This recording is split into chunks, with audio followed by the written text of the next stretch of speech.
Yeah, it wiped out the driveway, wiped out my neighbor's driveway. Got a couple of big trees down, but other than that, not too bad. No water in the house.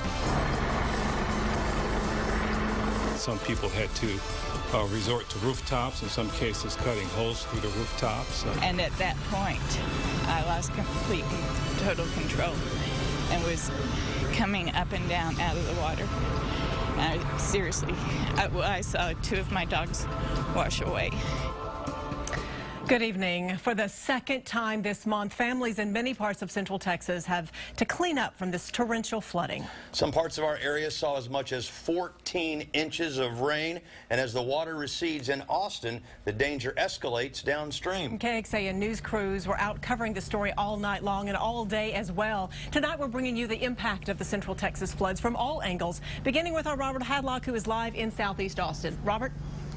Good evening, Leslie. We're here just north of Onion Creek along Quicksilver Boulevard, and at first glance things look okay, but keep in mind just 11 hours ago there was water coming up to my chest, about 3 or 4 feet of water, and you can see the effects it's had on these homes here with these cars crashing into each other and causing havoc, of course, inside these homes.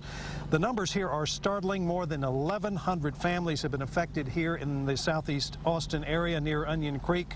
The floodwaters have shut down roads and overwhelmed homes, and thousands here are without electric power. There are Austin utility crews out here right now trying to get things together. We know of 2 storm-related deaths tonight. I spoke with one woman about an hour ago who found a body at mid-morning near Silverstone neighborhood. That's a couple of blocks away from here. We are attempting to get further information on that deceased person. And in Caldwell County, emergency workers there found a body near Track Road in the community of Dale. Caldwell County Sheriff's deputies and EMS responding to a crash scene along Track Road and Farm Road 20. Workers there used a winch to haul a battered Honda Accord out of a ditch. They have not yet named the driver of that Honda. Investigators say it's not clear what caused the car to crash, but weather was likely a big factor in the accident. We have news crews around Central Texas for you tonight, including KXAN's Ignacio Garcia, who is in San Marcos, and our Lindsey Bransom is near us here as families near Onion Creek try to recover their pets.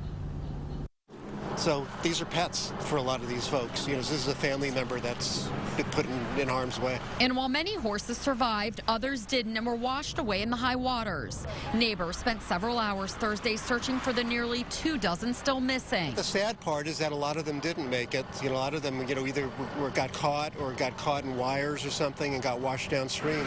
Families here in Bluff Springs are trying to pick up the pieces and salvage what's left. You can see just how much damage was caused to not only this church, but throughout the entire community.